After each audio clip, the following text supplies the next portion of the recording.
ආයුබෝවන් ඔබ ජාතික රූපවාහිනී ප්‍රධාන ප්‍රවෘත්ති ප්‍රකාශයත් සමග මම සුනේත්‍රා කුමාරි. මම බද්‍රජිත් සෞම්‍ය. ප්‍රථමයෙන් ප්‍රවෘත්ති ශීර්ෂපාන. සිලුන් ටී නාමයට හානිවීමට ඉඩ නොතබන්නේ ජනපතිගෙන් තේ නිපැවුම් කරුවන්ට දැනුම් දීමක්. කොරෝනා මර්ධනයට කැප වූ මහජන සෞඛ්‍ය පරීක්ෂකවරුන්ට යතුරු පැදී. පාස්කු කොමිසමේදී හිටපු ආරක්ෂක ලේකම්ගෙන් හෙළිදරව්වක්. නීති විරෝධී කහ කිලෝ 33000ක් අඩංගු බහලුම් 3ක් අත්අඩංගුවට. කොරෝනා තර්ජන නිසා රටවල් රැසක යළිත් සංචරණ සීමා.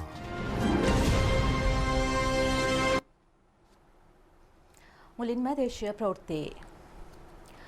මහජන සෞඛ්‍ය පරීක්ෂකවරුන් 805 දෙනෙකුට අද යතුරු පැදී ප්‍රදානය කෙරුණා. උත්සවය පැවැත්වුණේ ජනාධිපති ගෝඨාභය රාජපක්ෂ මැතිතුමාගේ ප්‍රධානත්වයෙන්. COVID-19 වසංගතය හමුවේ තැඩි ජීවිත අවතානමක් සහිතව සේවය කළ පිරිසකට යතුරු පැදී හිමි වුණා. 2015 වසරේ සිට කිසිදු මහජන සෞඛ්‍ය පරීක්ෂකවරයෙකුට යතුරු පැදි ලැබී තිබුණේ නැහැ.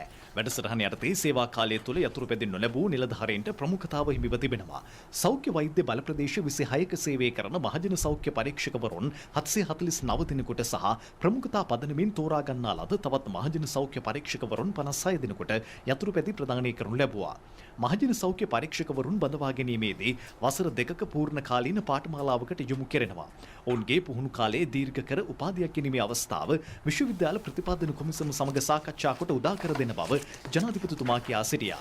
සෞඛ්‍ය අමාත්‍ය පවිත්‍රා වන්‍යාරච්චි මහත්මිය ඇතුළු පිරිසක් මේ අවස්ථාවට එක්ව සිටියා. දීර්ඝ කාලයක සිට ලොව පුරා ඉමහත් ආකර්ෂණයට ලක්ව ඇති සිලොන් ටී නාමයට හානිවීමට ඉඩ නොදෙන්නයි ජනාධිපති ගෝඨාභය රාජපක්ෂ මැතිතුමා තේ කර්මාන්ත ශාලා හිමියන්ගෙන් ඉල්ලා සිටිනවා. ගුණාත්මක තේ නිෂ්පාදනය පිළිබඳ සුළු හා මධ්‍ය පරිමාණ තේ කම්හල් හිමියන් සහ අපනයනකරුවන් සමග අද පැවති සාකච්ඡාවේදී එතුමා මේ ඉල්ලීම කළා. සීනි ග්ලූකෝස් වර්ග සහ සෝඩියම් බයිකාබනේට් මෙන්ම ෆෙරස් සල්ෆේට් වැනි මිශ්‍රණයෙන් කරන තේ නිෂ්පාදන ගැන මෑතක සිට මාධ්‍ය ඔස්සේ වාර්තා වනවා. එවැනි තේ ලෝක වෙළඳපොලේදී ප්‍රතික්ෂේප වීමෙන් තේ කර්මාන්තය දෙවැන්ත පසුබෑමකට ගොදුරු වී තිබෙනවා. රටේ කීර්තිනාමයට මෙන්ම ලෝක වෙළඳපොලේ සිලොන් ටී සඳහා ඇති ඉල්ලුමට හානියක් වීමට මින් ඉදිරියට කිසිසේත් ඉඩ දිය නොහැකි බවයි ජනාධිපතිතුමා මෙහිදී අවධාරණය කළේ. ගම්බිරිස් වෙළඳපොලට සිදු වූ හානියට තේ කර්මාන්තයත් ගොදුරු වීමට ඉඩ නොතබන බව ගෝඨාභය රාජපක්ෂ මැතිතුමා තරයේ කියා සිටියා. ලෝක වෙළඳපොලේ තේ සඳහා ඉල්ලුම 65% සිට 45% දක්වා පහළ වැටීමට තේ නිෂ්පාදනයේ ගුණාත්මක පරිහානිය බලපා තිබෙනවා. මෙරට තේ කර්මාන්ත ශාලා 705ක් පවතිනවා. ඉන් කර්මාන්ත ශාලා 45කින් අයථා ක්‍රියාකාරකම් වාර්තා වී ඇති අතර පරීක්ෂණ වලින් පසු 18ක නිෂ්පාදන අත්හිටු වූ බව තේ මණ්ඩලයේ සභාපති ජයම්පති මොල්ලිගොඩ මහතා කියා සිටියා. කසල තේ සහ අහිතකර රසායනික ද්‍රව්‍ය භාවිතයෙන් තේ නිෂ්පාදනය කරන ආයතන වැටලීම බුද්ධ්‍යංශ තොරතුරු මත පොලිස් විශේෂ කාර්යබලකායි සහ පොලිස් වලින් සිදු කෙරෙනවා. රටට ලැබෙන ආදායමට හෝ තේ කර්මාන්තයට හෝ බාල තේ නිෂ්පාදනයෙන් බාධාවක් වීමට ඉඩ නොතිබිය යුතුයි. ඉහළ ගුණාත්මක භාවයකින් යුත් තේ ලෝක වෙළඳපොළට සැපීම කර්මාන්ත ශාලාවල මෙන්ම අපනයනකරුවන්ගේ වගකීමයි. බාල තේ නිෂ්පාදනය කරන කර්මාන්ත ශාලා වසා දමන ලෙස ජනාධිපතිතුමා නිලධාරීන්ට උපදෙස් දුන්නා. මෙවැනි ආයතන වැටලීම් කරන ලෙසද එතුමා වැඩ බලන පොලිස්පතිවරයාට නියෝග කළා. දිගටම බුද්ධි වාර්තා එනවනේ හැමදාම. ඉතින් ඒකේ තේ ෆැක්ටරිස් අල්ලලා තේ ෆැක්ටරිස් අල්ලලා සීනියක් ඇල්ලුවා තාම මොනවද ඇල්ලුවා මෙහෙම කියලා. ඉතින් මෙහෙම ගියොත් එහෙම අපේ නම අනිත් එක පත්තරේ විශාල වශයෙන් ආටිකල්ස් ගියා. ඉතින් මේව ගියාම මේක යනවා මේවා එම්බසිස් බලනවා. එම්බසිස් බැලලා ඒක ඊට පස්සේ ඒක ඒගොල්ලන්ගේ රටවල් වලට යවනවා. එතකොට අපේ තේ මාකට් එක සම්පූර්ණයෙන්ම නැති වෙලා යයි. අපේ ක්වොලිටි සිලොන් ටී කියන එක මේක නවත්තන්න ඕනේ. හොඳට කරන තේ ෆැක්ටරිස් වලටත් අන්ෆෙයා. ඊළඟට මුළු රටක් වෙනුවෙන්ම අන්ෆෙයා. ප්‍රධානතම ෆොරින් එක්ස්චේන්ජ් එර්නනේ දැන් මේක වැඩි කරන්න මෙච්චර දඟලනාස්සේ ඒ වගේ වැරදි ඒවා කරාම සම්පූර්ණයෙන්ම නවත්තන්න ඕනේ. කෙමිකල්ස් ගේන තැන ඉඳලා ට්‍රේස් කරන්න ඕනේ. එතකොට අපි දන්නවා මොකටද යන්නේ කියලා. සීනි උනත් අනවසරයෙන් සීනි විශාල තොග ගෙනියනවා නම් එහෙම ඒකට අපි දන්නෝනේ මේ පැත්තේ එක පැත්තක විතරක් මිනිස්සු තේ උච්චර බොන්නේ නැහැනේ. ඉතින් ඒවා මුල ඉඳලම ට්‍රේස් කළා ඒ මිනිසුන්වත් අරෙස්ට් කරන්න ඕන. මේකත් හරියට නිකන් ඩ්‍රග්ස් කරනවා වගේ. ඒ දවස්වලත් අපි කසල තේ අල්ලන්න ගියාම මේ බිස්නස් එකක් අර ඒව කරන්න බෑ. මොකද ඕවරෝල් පික්චර් එක අපි දිහා බලන්න ඕන. මේක කොහේ හරි ඉන්න මුදලාලි කෙනෙකුට බිස්නස් නැති උනායි කියලා අපිට මුළු රටක ආදායම රටක නම තේවල මේක නැති කරන්න බෑනේ. ඒකින්ද මොන මිනිහා කරා කිසිම දේශපාලන බලපෑමක් වෙන්න විදියක් තියන්න බෑ. රාජ්‍ය අමාත්‍ය කනක හේරත් ජනාධිපති ප්‍රධාන උපදේශක ලලිත් වීරතුංග යන මහත්වරුන් ඇතුළු පිරිසක් මේ අවස්ථාවට එක්ව සිටියා. ප්‍රථම පුවත ඔබ වෙත ගෙනීමේ සාදර අනුග්‍රහය. ලිට්‍රෝ ජාතික ලිපගිනි සැපයුම. නීති විරෝධීව ආනයනය කෙරුණු කිලෝ 33000ක කහතොගයක් බ්ලූ මැන්ඩල් පොලිසිය විසින් ඊයේ අත්අඩංගුවට ගනු ලැබුවා. සැකකරුවන් 10 දෙනෙකු පොලිස් භාරයට ගෙන තිබෙනවා. එම ප්‍රදේශයේ ගබඩා සංකීර්ණයක සංගවා තිබේදී මෙම තොගය සොයාගෙන ඇත්තේ. එම අවස්ථාවේ කහතොගේ ප්‍රවාහනය කිරීමට සූදානම් කර තිබුණා. කහතොගේ බහලුම් 3ක ගබඩා කර තිබූ අතර එහි තිබී උඳු කිලෝ 3000ක්ද සොයාගෙන තිබෙනවා. මේ අත්අඩංගුවට ගත්ත කහතොගේ වටිනාකම රුපියල් කෝටි 11ක්. මේ කූට ව්‍යාපාර සමග පිටපස්සේ සිටින සියලුම පුද්ගලයින්ව කෙටි කාලයක් තුළ අත්අඩංගුවට ගැනීම සඳහා පුළුල් විමර්ශනයක් අපි ආරම්භ කළා තියෙනවා. ඉන්දියාවේ සිට හලාවත මෝය ප්‍රදේශය හරහා දීවර යාත්‍රාවකින් මෙරටට රැගෙනීමට උත්සාහ කෙරෙනු කහතොගයක් අද අලුයම සොයාගෙනුණා. වැටලීම සිදු කරන ලද්දේ ශ්‍රී ලංකා වෙරළ ආරක්ෂක දෙපාර්තමේන්තුවේ හලාවත පිරික්සුම් ඒකකයේ නිලධාරීන් පිරිසක් විසින් සැකකරුවන් පලා ගොස් තිබෙනවා. දීවර යාත්‍රාව හලාවත ප්‍රදේශයේ හිමිකරුවෙකුට අයත් එකක් වන අතර සැකකරුවන් සොයා පරීක්ෂණ ක්‍රියාත්මකයි. කිලෝග්‍රෑම් 1000කින් සමන්විත කහතොගේ වටිනාකම රුපියල් ලක්ෂ 40ක්. පාස්කු ත්‍රස්ත ප්‍රහාරය එල්ලවන තුරුම හිටපු ජනාධිපති මෛත්‍රීපාල සිරිසේන මහතා පොලිස්පති පූජිත් ජයසුන්තර මහතා ආරක්ෂක කවුන්සිලයට නොකැඳ වූයේ අපරාධ පරීක්ෂණ දෙපාර්තමේන්තුවේ හිටපු ප්‍රධාන පොලිස් පරීක්ෂක නිශාන්ත සිල්වා මහතාගේ ස්ථානමාරුවක් සම්බන්ධයෙන් ඇති වූ ගැටලුවක් මත බව ජනාධිපති කොමිසම හමුවේ ඊයේ හෙළිතරව් කෙරුණා. ඒ හිටපු ආරක්ෂක ලේකම් හෙමසිරි ප්‍රනාන්දු මහතා සාක්ෂි ලබා දුන් අවස්ථාවේදී රජයේ අතිරේක සොලිසිටර් ජෙනරාල්වරිය පළමුව විමසා සිටියේ අප්‍රේල් 4 වනදා විදේශ බුද්ධ්‍යංශයකින් ලද තොරතුරු අප්‍රේල් 9 වනදා පැවති බුද්ධ සමාලෝචන රැස්වීමේදී සාකච්ඡාවට බඳුන් කළේද යන්නයි. ඊට පිළිතුරු දුන් හේමසිරි ප්‍රනාන්දු මහතා. එම තොරතුරු සාකච්ඡාවට ගැනීමේ වගකීම තිබෙන්නේ නිලන්තට. මොකද ඒක නිලන්තට ලැබිලා තිබුණු තොරතුරක්. පසුගිය වසරේ අප්‍රේල් 8 වනදා කියන්නේ මෙරට ආරක්ෂක අමාත්‍යාංශයට විශේෂ දවසක්. මොකද ඒ වෙද්දී ඉන්දියා ආරක්ෂක ලේකම්වරයා මෙරටට පැමිණ තිබුණා. ආරක්ෂක අමාත්‍යාංශයේ හැමෝම කාර්යබහුල වෙලා හිටියේ. එවැනි අවස්ථාවක තමයි ජාතික බුද්ධි ප්‍රධානියා එදින සවස මාව හම්බ වෙන්න ඇවිත් මේ තොරතුරු ගැන කිව්වේ. මම මේ තොරතුරු හොඳින් බලලා මේක ඉතා වැදගත්. හෙට රැස්වීමේදී නිලන්තට මේක සාකච්ඡාවට ගන්න කියන්න. යනුවෙන් ජාතික බුද්ධි ප්‍රධානියාට උපදෙස් දුන්නා. ඊළඟ දවසේ රැස්වීමේ නිලන්තකේ අවස්ථාවේදී සහරාන් අන්තවාදී දේශන පවත්වනවා. අන්තවාදීන් ප්‍රචණ්ඩත්වයට යමින් සිටිනවා කියලාත් කිව්වා. හැබැයි ත්‍රස්තවාදියෙක් කියලා කිව්වේ නැහැ.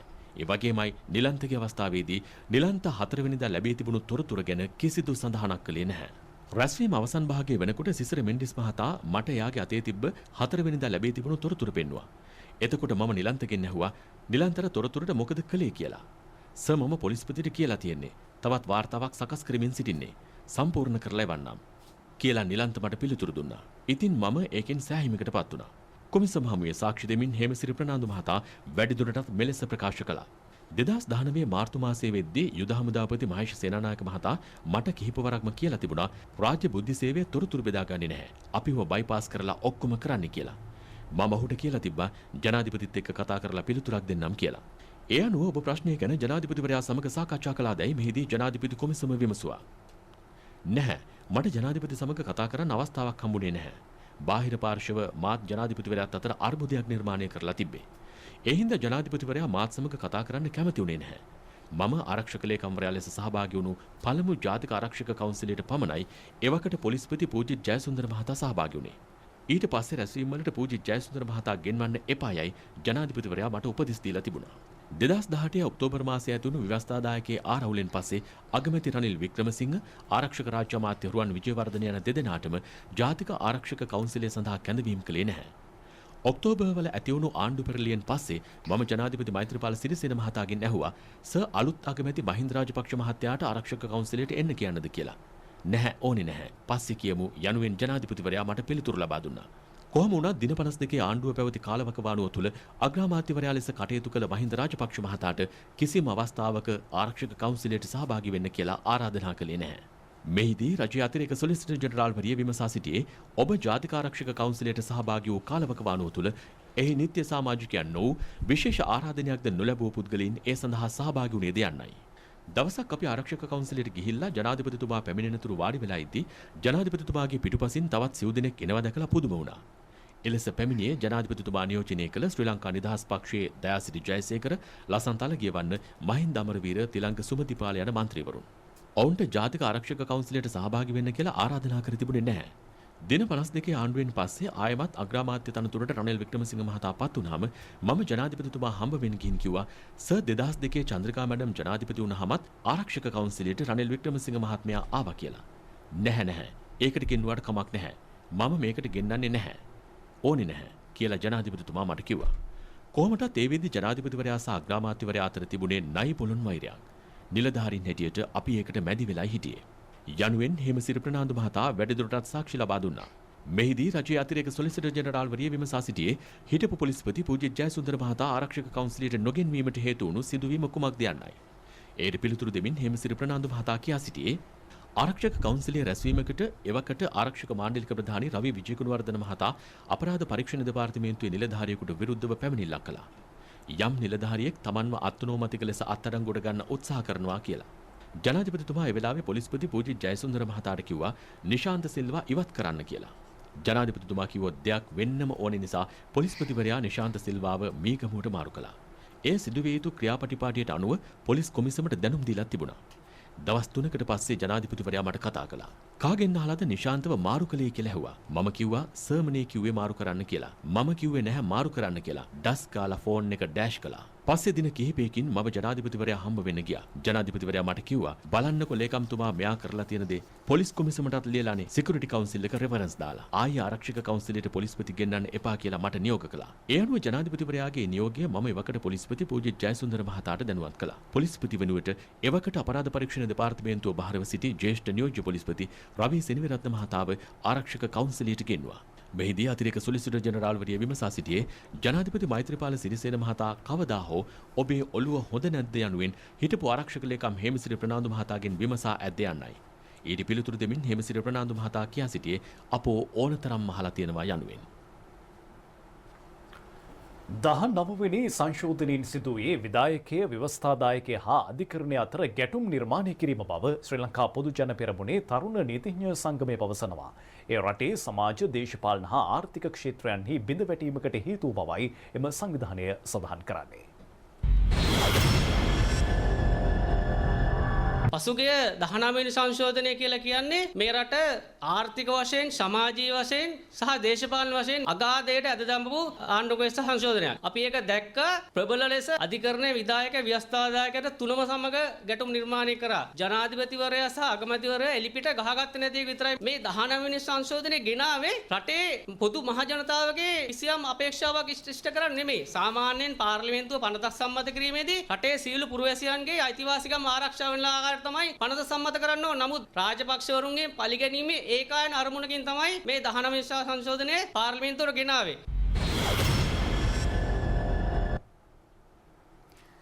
මාධ්‍යවේදී ප්‍රගීත් එක්නැලිකොට මහතා පැහැරගෙන ගොස් අතුරුදන් කිරීමේ සිද්ධිය සම්බන්ධයෙන් අපරාධ පරීක්ෂණ දෙපාර්තමේන්තුවේ හිටපු අධ්‍යක්ෂ ශානි අබේසේකර ඇතුළු නිලධාරීන් එවක ජනාධිපති මෛත්‍රීපාල සිරිසේන මහතා නොමග යවමින් නීතිපති දෙපාර්තමේන්තුවට කරුණු දක්වා ඇති බව අද හෙළිදරව් වුණා. යුද හමුදා පළමුවන බුද්ධිබලකායේ විශ්‍රාමික කෝප්‍රල් රවීන්ද්‍ර රූපසිංහ මහතා දේශපාලන පලිගැනීම් පිළිබඳ සොයා බලන ජනාධිපති පරීක්ෂණ කොමිසම් සභාව හමුවේ සාක්ෂි ලබා දෙමින් මේ බව කියා සිටියා. එක්නැලිගොඩ මහතා පැහැරගෙන ගොස් අතුරුදන් කිරීමේ සිද්ධිය සම්බන්ධයෙන් තමන් දේශපාලනිකව පලිගැනීම් වලට ලක් වූ බවට ජනාධිපති පරීක්ෂණ කොමිසම් සභාව හමුවේ රූපසිංහ මහතා කර ඇති පැමිණිල්ලකට අනුවයි අද සාක්ෂි ලබා දුන්නේ. කොමිසම හමුවේ වැඩිදුරටත් සාක්ෂි ලබා දෙමින් රූපසිංහ මහතා සඳහන් කළේ මාධ්‍යවේදී ප්‍රගීත් එක්නැලිගොඩ මහතා ගිරිතලේ හමුදා කඳවුරේ සිට අක්කරේපත්තුව ප්‍රදේශයට ගෙන ගොස් ඔහුගේ ශරීරයේ ගලක් බැඳ මුහුදේ ගිල්වා දමා ඇති බවට තමන්ට චෝදනා එල්ලවී ඇති බවයි. ඔහු තවදුරටත් ප්‍රකාශ කළේ එම චෝදනාව තමන්ට පිළිගන්නා ලෙස අපරාධ පරීක්ෂණ දෙපාර්තමේන්තුවේ නිලධාරීන් බලපෑම් සිදු කළ බවයි. එමෙන්ම මෙම සිද්ධියට හිටපු ආරක්ෂක ලේකම් ගෝඨාභය රාජපක්ෂ මහතා සම්බන්ධ බවට ප්‍රකාශ කරන ලෙසට තමන්ට දැඩි ලෙස බලපෑම් සිදු කෙරුණු බවත් රූපසිංහ මහතා කොමිසම හමුවේ ප්‍රකාශ කළා. ඉන් අනතුරුව කොමිසම හමුවේ අද දිනේ සාක්ෂි ලබා දුන්නේ විශ්‍රාමික යුද සායුධ හමුදා නිලධාරී ජේ.එම්. රම්පණ්ඩා මහතායි. මාධ්‍යවේදී ප්‍රගීත් එක්නැල්ලිගොඩ මහතා පැහැරගෙන ගොස් අතුරුදන් කිරීමේ සිද්ධිය සම්බන්ධයෙන් ඔහු රජයේ ප්‍රධාන සාක්ෂිකරුවෙකුද වනවා. ඔහු කොමිසම හමුවේ කියා සිටියේ 2015 වසරේ අගෝස්තු 9 වෙනිදා තමා ගොවිතැන් කටයුතු වල යෙදී සිටියේදී අපරාධ පරීක්ෂණ දෙපාර්තමේන්තුවේ නිලධාරීන් පිරිසක් පැමිණ තමාව අත්අඩංගුවට ගත් බවයි. අනතුරුව තමා ශානි අබේසේකර මහතා හමුවට ඉදිරිපත් කළ බව රම්පණ්ඩා මහතා ප්‍රකාශ කළා. එහිදී ශානි අබේසේකර මහතා එළියේ නිලධාරියෙක් ඉන්නවා. එයා කියන විදිහට වැඩ කරන්න යනුවෙන් තමාට ප්‍රකාශ කළ බව කොමිසම හමුවේ කියා සිටියා. රම්පණ්ඩා මහතා වැඩිදුරටත් කියා සිටියේ මාස 3ක් තිස්සේ තමා රඳවාගෙන අසත්‍ය සාක්ෂි සටහනක් ලබා දී ඒ කටපාඩම් කොට විනිසුරුවන් ඉදිරියේ ඒ ප්‍රකාශ කරන ලෙසට තමාට බලපෑම් කළ බවයි. රජයේ ඉඩම්වල සිදු කෙරෙන කළුගල් කැණීමේ කර්මාන්තය පිළිබඳ කමිටුවේ වාර්තාව අග්‍රාමාත්‍ය මහින්ද රාජපක්ෂ මහතාට අද බාර දෙනු ලැබුවා. ඒ අර්ලියගහ මන්දිරයේදී. ඉඩම් කොමසාරිස් ජෙනරාල් RMCM හේරත් මහත්මියගේ සහභාගීත්වයෙන් යුත් එම කමිටුවේ සමාජික සංඛ්‍යාව 12 දෙනෙක්. කමිටු වාර්තාව බාර ගැනීමෙන් අනතුරුව අග්‍රාමාත්‍යවරයා එහි නිර්දේශ සහ යෝජනා පිළිබඳ විමසා බැලුවා. කළුගල් කර්මාන්තයේ දෙන ව්‍යාපාරිකයන්ට ප්‍රායෝගිකව මුහුණ පෑමට සිදුවන ගැටලු අවම කිරීම සඳහා පරිහරණ හා කැණීම් ගාස්තු එකම ක්‍රමවේදයක් යටතේ ක්‍රියාත්මක වන පරිදි සංශෝධනය කිරීමට මෙහිදී අවධානය යොමු වුණා. එමෙන්ම කර්මාන්තයේ නියැලී සිටින ව්‍යාපාරිකයන්ගේ හිඟ බදු මුදල් සහනදායී ක්‍රමවේදයක් යටතේ ගෙවීමට හැකි වන පරිදි සංශෝධන ක්‍රියාත්මක කරන්නයි අග්‍රාමාත්‍යවරයා අදාළ නිලධාරීන්ට දැනුම් දුන්නා. එය ක්‍රියාත්මක වීමේදී නිවසක් තැනීමට කළුගල් මිලදී ගන්නා පාරිභෝගික ජනතාවට බලපෑමක් ඇති නොවන පරිදි මිල ක්‍රියාත්මක විය යුතුයි. රජයේ ඉඩම්වල කළුගල් කැණීම සඳහා බලපත්‍ර ලබා ගැනීමේදී ආයතන කිහිපයකට ගොස් නිර්දේශ ලිපි ලබා ගැනීමට සිදුව තිබෙන බවයි හමුවට එක් වූ ජාතික කළුගල් නිෂ්පාදන සංගමයේ සමාජිකයන් පෙන්වා දුන්නේ. ඊට විසඳුමක් ලෙස අදාළ කැණීම් බලපත්‍ර නිකුත් කිරීමේදී පොදු එක් ක්‍රමවේදයකට යොමු වීමටද තීරණය කෙරුණා. භූවිද්‍යා සමීක්ෂණ හා පතල් කාර්යාංශයෙන් පමණක් පාරිසරික හා පුරාවිද්‍යා නිර්දේශ ලබා ගැනීමටද මෙහිදී අවධානය යොමු වුණා. එමෙන්ම පුරාවිද්‍යා නිර්දේශය එක් පාෂාණ නිස්සාරණ ව්‍යාපෘතියකට එක්වරක් පමණක් ලබා දීමට අවධානය යොමු කෙරුණා. සූරිය වැව ප්‍රදේශයේ ලෙන් හා පොකුණු සහිත භූමියකට පසුගිය කාලයේ කළුගල් කැණීමේ බලපත්‍ර නිකුත් කර ඇති බවත්, එහි විශාල ගල් පර්වත දෙකකින් එක් ගල් පර්වතයක් මේ වන විට කළුගල් කැණීම් කොට විනාශ කර දමා ඇති බවත් අමාත්‍ය චමල් රාජපක්ෂ මහතා කියා සිටියා. මේ පිළිබඳ අවධානය යොමු කළ අග්‍රාමාත්‍යවරයා පුරාවිද්‍යා අධ්‍යක්ෂ ජෙනරාල් මහාචාර්ය සෙනරත් දිසානායක මහතාට ඒ මොහොතේම කතා කොට අවශ්‍ය උපදෙස් ලබා දුන්නා. අමාත්‍ය මහින්ද අමරවීර සහ අග්‍රාමාත්‍ය ලේකම් ගාමිණී සෙනරත් යන මහත්තුරුද මීට එක්ව සිටියා. පසුගිය 17 වෙනිදා අමාත්‍ය මණ්ඩල තීරණ දැනුම් දීමේ මාධ්‍ය හමුවේදී අමාත්‍ය කෙහෙලිය රඹුක්වැල්ල මහතා කළ ප්‍රකාශයට ඇතැම් මාධ්‍ය වැරදි අර්ථකථනයක් ඇතිවන අයුරින් වාර්තා කර ඇතැයි රජයේ ප්‍රවෘත්ති දෙපාර්තමේන්තුව පවසනවා.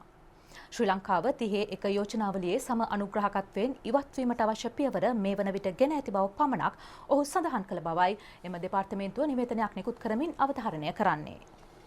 ශ්‍රී ලංකාව එක්සත් ජාතීන්ගේ මානව හිමිකම් කොමිසමෙන් නිවත්වීමක් ඉන් අදහස් නොකළ බවද නිවේදනයේ සඳහන්. එක්සත් ජාතීන්ගේ මානව හිමිකම් කවුන්සිලේ කොමසාරිස්වරය ශ්‍රී ලංකාව සම්බන්ධයෙන් කළ ප්‍රකාශය සහ ශ්‍රී ලංකාවේ නිත්‍ය නියෝජිතවරිය එම ප්‍රකාශයට ලබා දී ඇති පිළිතුර සම්බන්ධයෙන් ප්‍රශ්නයක් යොමු කරමින් මාධ්‍යවේදියෙකු අමාත්‍ය මණ්ඩල දැනුම් දීමේ මාධ්‍ය හමුවේදී මේ බව විමසා තිබුණා. බස්නාහිර සබරගමුව දකුණ මධ්‍යම උතුරු මැද සහ වයඹ යන පළාත්වලත් ත්‍රිකුණමල දිස්ත්‍රික්කයේ සහ මධ්‍යම කඳුකරේ බටහිර බැවුම් ප්‍රදේශවලත් වරින් වර පැයට කිලෝමීටර 50-60 අතර තද සුළං තත්ත්වයක් ඇති වී හැකි බව කළුගුනිදා දෙපාර්තමේන්තුව පවසනවා. නිරිත දිග කොටසේ සහ වයඹ පළාතේ වැසි තත්ත්වයේ తాවකාලික වැඩිවීමක් අද සිට බලාපොරොත්තු විය හැකියි. ඒ දිවෙන හරහා නිරිත දිග මෝසම් තත්ත්වයේ සක්‍රියව පවතින බැවින් සුළං පවතින ප්‍රදේශවලට ඔබ්බෙන් වූ මුහුදු ප්‍රදේශවල දීවර කර්මාන්තයේ යෙදෙන දීවරයෙන් අයහපත් කාලගුණික තත්ත්වයේ සම්බන්ධයෙන් අවධානයෙන් පසු විය යුතුයි. වර්ෂාපතනයේ අධිකව පවතින ප්‍රදේශවල නාය අනතුරු සිදුවිය හැකි බැවින් ඒ පිළිබඳ විමසිලිමත් වන්නයි ප්‍රාදේශීය ආපදා කළමනාකරණ ඒකක ජනතාවට දැනුම් දෙනවා.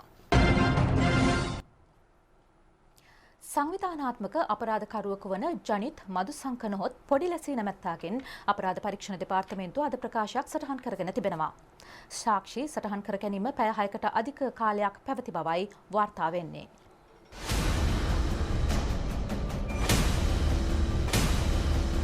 ජනාධිපතිවරයාට ආරක්ෂක ලේකම්වරයාට සහ බන්ධනාගාර දෙපාර්තමේන්තුවේ උසස් නිලධාරීන්ට බුස්ස බන්ධනාගාරයේදී ප්‍රසිද්ධියේ මරණ තරංජන එල්ල කිරීමේ සිද්ධියේ දෙවන සැකකරු ලෙස ජනිත් මදුසංක නොහොත් පොඩි ලෙසී නම් කිරීමට ගාල්ල මහේස්ත්‍රාත්වරයා ඊයේ නියම කළා. අපරාධ පරීක්ෂණ දෙපාර්තමේන්තුවේ නිලධාරීන් අද ඔහුගේ ප්‍රකාශය සටහන් කරගත්තේ බුස්ස බන්ධනාගාරයේදී. සංවිධානාත්මක අපරාධකරුවෙකු වන මාකඳුරේ මදුෂ්ගේ ගෝලයෙකු බව පැවසෙන ආමි ශිවා නැමැත්තා ඊයේ අත්අඩංගුවටගෙන තිබෙනවා. කළුතර කොට්ටාශ විශේෂ මද්‍රව්‍ය වැටලීම් එකකයේ කළ මෙහෙයුමකදී ඔහු අත්අඩංගුවට ගැනුණේ. සැකකරු සතුව තිබී හෙරෝයින් මද්‍රව්‍ය ග්‍රෑම් 3ක්, බෝර 12 ගිනි අවයක්, ජීවත් බෝම්බයක්, හමුදා නිල ඇඳුම් 2ක් සහ වෙඩි නොවදින ඇඳුම්ද සොයාගෙන තිබෙනවා. බණ්ඩාරගම පොලිසිය නිලධාරීන් පිරිසකගේ රාජකාරියට බාධා කළ ප්‍රධාන සැකකරු බණ්ඩාරවෙල නගරයේදී අද අත්අඩංගුවට ගැනුණා. ඒ බණ්ඩාරවෙල පොලිසිය සිදු කළ මෙහෙයුමකදී සිද්ධියට දාලා තවත් සැකකරුවන් සිව් දෙනෙකු ඒ අත්අඩංගුවට ගෙන තිබෙනවා. ඔවුන් අද අධිකරණයට ඉදිරිපත් කිරීමෙන් අනතුරුව ලබන 22 වන දින දක්වා රක්ෂිත බන්ධනාගාරගත කිරීමට නියෝග කෙරුණා. හෙරෝයින් ග්‍රෑම් 120ක් සමග අම්පාර අක්කරේපත්තුව ප්‍රදේශයේදී දෙදෙනෙකු අත්අඩංගුවට ගෙන තිබෙනවා. අක්කරේපත්තුව පොලිසිය මද්‍රව්‍ය සැකසීමට යොදා ගන්නා මෙවලමක් සහ රුපියල් 54000ක මුදලක් සොයා ගැනීමට සමත් වුණා. යතුරු පැදියක්ද පොලිසිය භාරයට ගැනුණා. මේරිකම පල්ලේවැල ප්‍රදේශයේ මත්කුඩු බෙදා හරිමින් සිටි 66 වැනි කාන්තාවක පල්ලේවැල පොලිසිය විසින් අත්අඩංගුවට ගනු ලැබුවා. ඇය සතුව තිබී හෙරෝයින් ග්‍රෑම් 2යි මිලිග්‍රෑම් 400ක් සහ රුපියල් 19000ක මුදලක් සොයා ගැනුණා. සැකකාරියගේ එක් පුත්‍රයෙකු මත්කුඩු චෝදනාවක් සම්බන්ධයෙන් බන්ධනාගාරගත කොට ඇති අතර අනෙක් පුත්‍රයාද ජාවාරමට සම්බන්ධ බවටයි තොරතුරු හෙළි වී ඇත්තේ.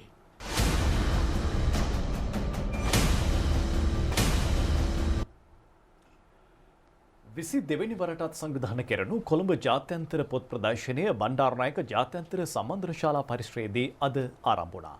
ඒ පිළිබඳ තොරතුරු ගෙනෙන්නේ ජාතික රූපවාහිනී සංජීවනී නාවලකේ. පොත් ලියන පොත් කියවන මේ සියලු දෙනා එකට හමුවන සාහිත්‍ය මාසයේ වසරේ සැප්තැම්බර් මාසයේ පොත් සැනකෙළිය 2020 කොළඹ ජාත්‍යන්තර පොත් ප්‍රදර්ශනය මෙවරත් බණ්ඩාරනායක අනුස්මරණ ජාත්‍යන්තර සම්මන්ත්‍රණ ශාලා පරිශ්‍රයේ ශ්‍රී ලංකා පොත් ප්‍රකාශකයින්ගේ සංගමය විසින් 22 වන වරටත් සංවිධානය කර තිබෙනවා. අද සමාරම්භක දිනය අද සිට එළඹෙන 27 වනදා දක්වා මේ ප්‍රදර්ශන භූමියේ පෙරවරු 9 සිට රාත්‍රී 9 දක්වා මහ ජනතාවට විවෘතයි. අද පෙරවරු 9ට ප්‍රදර්ශනය විවෘත කෙරුණා රාජ්‍ය අමාත්‍ය විදුර වික්‍රමනායක මැතිතුමන්ගේ ප්‍රධානත්වයෙන්. ඒත් එක්කම ඉන් අනතුරුව විශාල පිරිසක් මේ ස්ථානයට පැමිණිය විවිධාකාරයේ පොත් මිලදී ගන්නට විශේෂ වට්ටම් යටතේ මේ කොරෝනා සිටුේෂන් එකේ ප්‍රදර්ශනය තියෙනගෙන සතුටු වෙනවා. මෙතන ගොඩක් බරු ලාභයි. පාස් පේපර්ස් තමයි ගොඩක් ගන්න ආවේ. ලෝකේ විවෘත වෙච්ච අවස්ථාවක් හැටියට මම දකිනවා. ගොඩක් පොත් අපි ගත්තා. මෙවර පොත් ප්‍රදර්ශනය පැවැත්වෙන්නේ කොරෝනා වසංගත තත්ත්වයක් පැවැත්වෙන කාල සීමාවකදී. ඉතින් ඒ නිසා සංවිධායකින් වගේම ආරක්ෂකංශ දැඩි සැලකිල්ලක් දැක්වුවා අද දවසේදී ඉදිරියටත් මේ පරිශ්‍රයට පැමිණෙන ජනතාවගේ සෞඛ්‍ය ආරක්ෂාව සම්බන්ධයෙන්. ඒ නිසා ඔබ මේ ප්‍රදර්ශනයට පැමිණීමේදී විශේෂයෙන් දෑත් පිරිසිදු තබා ගන්නත් මුඛ ආවරණයක් පළඳින්නත් අමතක කරන්නට එපා.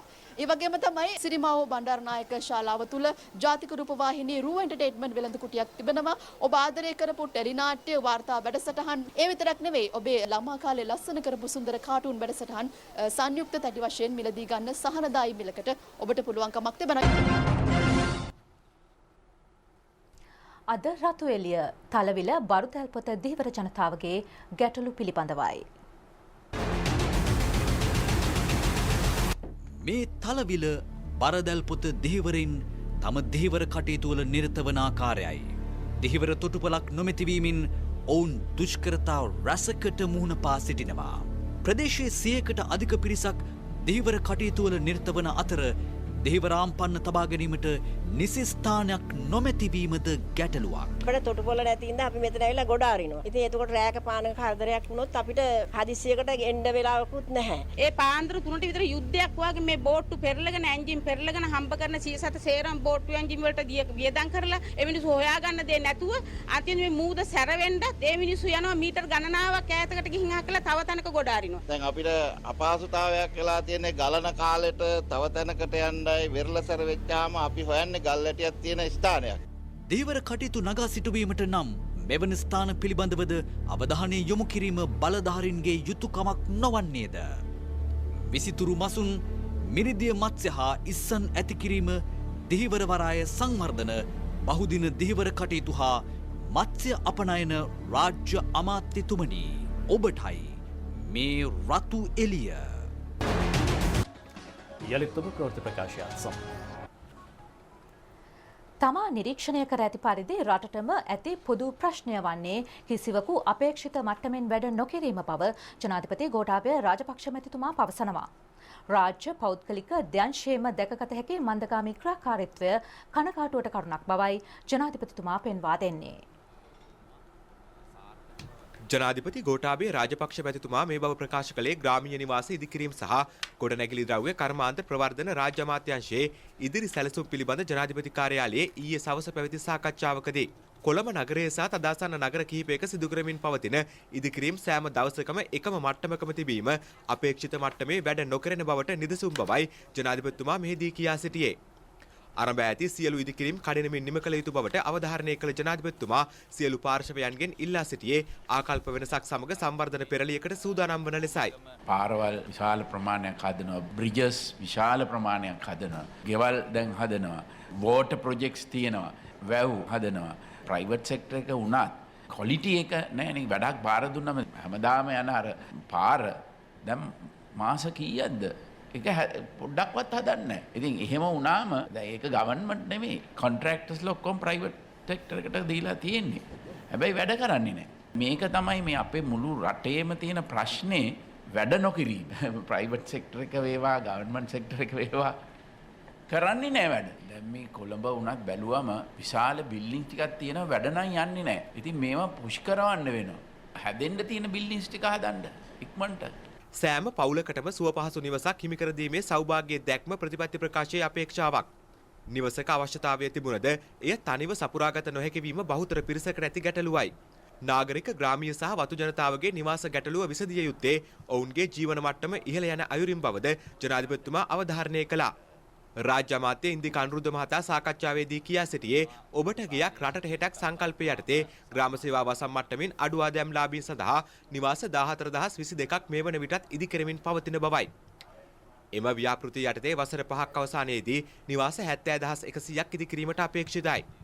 ඔක්තෝබර් 5 වැනි දිනට එදී ඇති ලෝක ජනාවාස දිනයට සමගාමීව වැරැල්ලවත්ත, මිහිඳුපුර, පරංගියා කුමුර, දහයියාගම, මත්තේගොඩ, සොයිසාපුර සහ තංගල් යන නගර කේන්ද්‍ර කර ගනිමින් නිවාස ඒකක 1500ක් ඉදි කිරීමට සැලසුම් කර තිබෙනවා.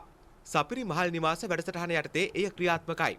සියලු ඉදිකිරීම් වලට රාජ්‍ය පෞද්ගලික දෙයන්ශයම සහභාගී කරවා ගැනීමේ වැදගත්කම ජනාධිපතිතුමා මෙහිදී පෙන්වා දුන්නා. නිවාස මිලදී ගැනීම සඳහා 6.25ක වාර්ෂික පොලි අනුපාතයකට වසර 30කින් ගෙවීම් අවසන් වන පරිදි රාජ්‍ය බැංකු මගින් ණය දීමේ ක්‍රමයක් සකස් කරනු ලබනවා. මධ්‍යම පාන්තිකයන්ගේ ආදායමට ගැලපෙන මහල් නිවාස ඉදිකිරීම සඳහා අමාත්‍යාංශයට අවශ්‍ය ඉඩම් නොමිලේ සපයන බවයි ජනාධිපතිතුමා සඳහන් කළේ. උතුරු පළාතේ සුබ සාධන කඳවුරු 22ක වෙසෙන අවතැන් වූ පවුල් 409ක් නිවාස තනා කඩිනමින් නැවත පදිංචි කරවීමට පියවර ගන්නා ලෙසද ජනාධිපතිතුමා නිලධාරීන්ට උපදෙස් ලබා දුන්නා. ආර්ථික පුනර්ජීවනය පිළිබඳ ජනාධිපති කාර්යසාධක බලකායේ ප්‍රධානී බැසිල් රාජපක්ෂ මහතා මෙහිදී ප්‍රකාශ කරේ රට පුරා පවුල් 5,26,000කට අධික සංඛ්‍යාවකට විධිමත් සනීපාරක්ෂක පහසුකම් නොමැති බවයි. එම නිසා සනීපාරක්ෂක පහසුකම් සම්පාදනය කඩිනම් කිරීමේ අවශ්‍යතාවය ඔහු අවධාරණය කළා. ගොඩනැගිලි ද්‍රව්‍ය සංස්ථාව යලි පණ ගැන්විය යුතු බව අග්‍රාමාත්‍ය මහින්ද රාජපක්ෂ මහතා සාකච්ඡාවේදී සඳහන් කළා. නිවාස මාර්ග පාලම් සහ වැව් විශාල සංඛ්‍යාවක් ඉදිකිරීමට හා ප්‍රතිසංස්කරණයට රජය සැලසුම් කර තිබෙනවා. නාගරික සංවර්ධන සහ නිවාස අමාත්‍යාංශය යටතේ ඇති සියලු රාජ්‍ය ආයතන හා පෞද්ගලිකාංශයේ ආයතන ඉදිකිරීම් වලට දායක කර ගන්නා ලෙස ජනාධිපතිතුමා නිලධාරීන්ට උපදෙස් දුන්නා. ජනාධිපති ලේකම් පී.බී. ජයසුන්දර මහතාද කැබිනට් සහ රාජ්‍ය අමාත්‍යාංශවල ලේකම්වරුන් හා ඉදිකිරීම් ශ්‍රේෂ්ඨයේ පෞද්ගලික ආයෝජකයන් ඇතුළු පිරිසක්ද සාකච්ඡාවට එක්ව සිටියා. කෘතහස්ත දේශපාලනඥයෙකු දිවංගත හෙක්ටර් කොබ්බෑකඩුව මහතාගේ 37 වෙනි ගුණානුස්මරණය අදට යෙදී තිබෙනවා. 16 අගෝස්තු 19 වෙනි දින උපන් හෙක්ටර් කොබ්බෑකඩුව මහතා ක්‍රියාකාරී දේශපාලනයට පිවිසී 1947 වසරේදී. ඔහු ශ්‍රී ලංකා නිදහස් පක්ෂයේ ආරම්භක සමාජිකයෙක්. කොබ්බෑකඩුව මහතා 1970 සමගි පෙරමුණ ආණ්ඩුවේ කෘෂිකර්ම හා ඉඩම් අමාත්‍යවරයා ලෙස ක්‍රියා කළා. ඉඩම් ප්‍රතිසංස්කරණ පනත හඳුන්වා දෙන ලද්දේ හෙක්ටර් කොබ්බෑකඩුව මහතා විසින්. ඔහු 1982 වසරේදී ශ්‍රී ලංකා නිදහස් පක්ෂය නියෝජනය කරමින් ජනාධිපතිවරණයට ඉදිරිපත් වුණා. කොබ්බෑකඩුව මහතා අභාව ප්‍රාප්ත වූයේ 1983 වසරේ සැප්තැම්බර් මාස 18 වන දිනයි. දිවංගත හෙක්ටර් කොබ්බෑකඩුව මහතාගේ 37 වන ගුණානුස්මරණ උත්සවය අද පැවැත්වුණේ අග්‍රාමාත්‍ය මහින්ද රාජපක්ෂ මහතාගේ ප්‍රධානත්වයෙන්. ඒ හෙක්ටර් කොබ්බෑකඩුව ගොවි කටයුතු පර්යේෂණ සහ පුහුණු කිරීමේ ආයතන පරිශ්‍රයේදී. අග්‍රාමාත්‍යවරයා කොබ්බෑකඩුව මහතාගේ පිළිරුවට පුෂ්පෝපහාර දැක්වුවා. හෙක්ටර් කොබ්බෑකඩුව සංසදයේ විසින් අග්‍රාමාත්‍යවරයාට සමරු තිලනයක් සහ ග්‍රන්ථයක් පිළිගන්වනු ලැබුවා. අමාත්‍ය බන්දුල ගුණවර්ධන මහතා ඇතුළු මැති ඇමතිවරුන් කිහිප දෙනෙක් සහ කොබ්බෑකඩුව මහතාගේ පවුලේ ඥාතීන්ද මීට එක්ව සිටියා. උත්සවය සංවිධානය කළේ හෙක්ටර් කොබ්බෑකඩුව සංසදය සහ හෙක්ටර් කොබ්බෑකඩුව ගොවි පර්යේෂණ ආයතනයයි. සමගින් ප්‍රකාශයේ නිමාවට පත් වෙනවා.